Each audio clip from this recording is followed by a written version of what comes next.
Friends, welcome to my channel Bekhabar India. स्वागत है आप सबका एक बार फिर से हमारे चैनल बेखबर इंडिया में। जैसा कि आप सभी अच्छी तरह से जानते हैं कि सीबीआई और एनसीबी की जो टीम है अब ड्रग एंगल से केस की जांच कर रही है।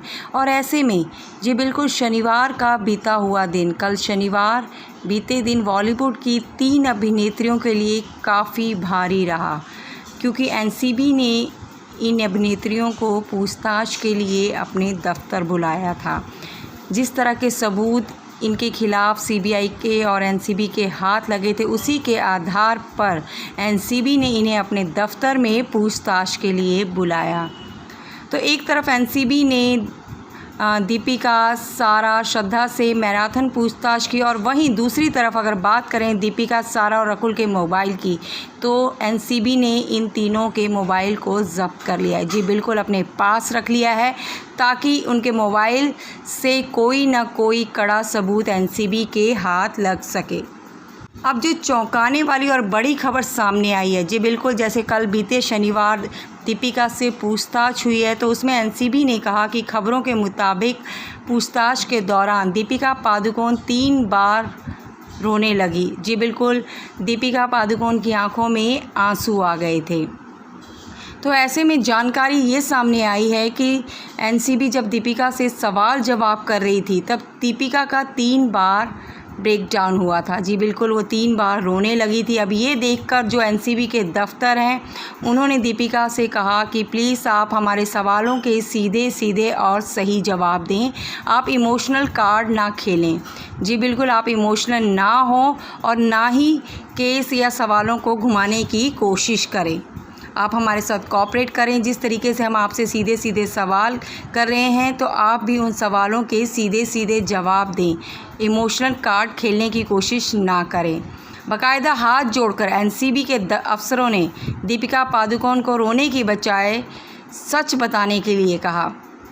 और साथ ही एनसीबी के जो अफसर थे, उन्होंने ये भी कहा कि दीपिका, अगर आप सब कुछ सच बताएंगी तो ये आपके लिए बेहतर होगा।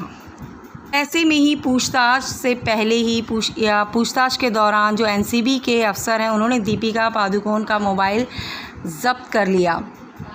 इसलिए अब एनसीबी की जांच भी उसी दिशा में आगे बढ़ेगी। बताया जा रहा है कि फ़ोन की जांच करने के बाद एनसीबी ये समझने की कोशिश करेगी कि आखिर दीपिका पादुकोण का किसी ड्रग पैडलर के साथ कोई कनेक्शन है या नहीं, क्योंकि पूछताछ के दौरान दीपिका ने ज़रूर ड्रग्स लेने से जी बिल्कुल दीपिका ने पूछताछ के दौरान ड्रग्स लेने वाली बात से बिल्कुल साफ इनकार कर दिया, और साथ ही उन्होंने इस बात को भी खारिज कर दिया कि वो ड्रग सप्लाई वाली बात किसी के साथ कर रही थी।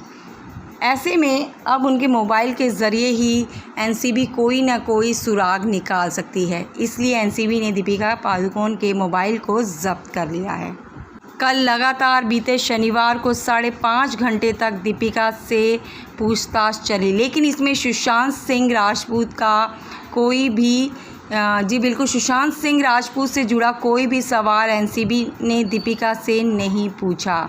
एनसीबी का जो सारा फोकस था वो दीपिका और करिश्मा के बीच हुई चैट पर था, जिसमें वो दोनों ड्रग्स को लेकर आपस में बात कर रही थी, और उसी के आधार पर एनसीबी दीपिका से लगातार सवाल जवाब कर रही थी।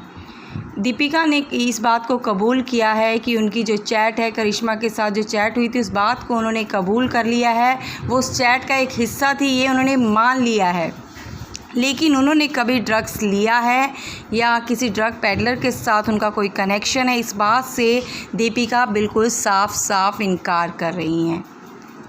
अगर बात करें तो एनसीबी ने बताया है कि उनकी जो एक एसआईटी की टीम है, वो सोमवार को यानी कि कल आने वाले सोमवार को दिल्ली के लिए रवाना होगी और डायरेक्टर को हर पहलू से अपडेट करेगी।